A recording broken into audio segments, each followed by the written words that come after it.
Terus meningkatnya penularan COVID-19 di Jawa Barat menjadi catatan penting bagi dunia keolahragaan untuk bisa lebih berhati-hati saat melakukan pembinaan atau latihan secara langsung atau tatap muka. Protap keras protokol kesehatan sesuai arahan Kemenkes harus bisa lebih diutamakan sebelum para atlet melakukan sesi latihan.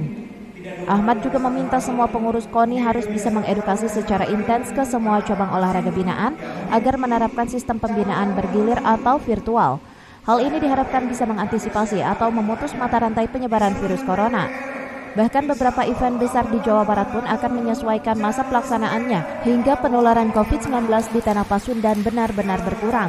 Memberikan hasanah keberlangsungan Porprov yang memang kita akan perhelat tahun 2022. Konseptual seperti apa yang harus kita lakukan kita sudah memiliki, pedoman-pedoman sudah kita buat, tetapi tetap bahwa jaminan untuk keluar dari zona kesulitan ini kita mengharapkan betul. Sehingga situasi dan kondisi tahun 2022 ini tidak seperti sekarang.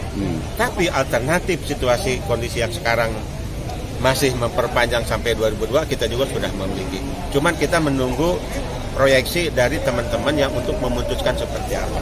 Yang jelas tidak ada sesuatu apapun yang tidak berlangsung, tetapi tetap berlangsung hanya menyesuaikan dengan situasi. Dari Tanah Sareal, Kota Bogor, Cevi Alfi Adrian melaporkan.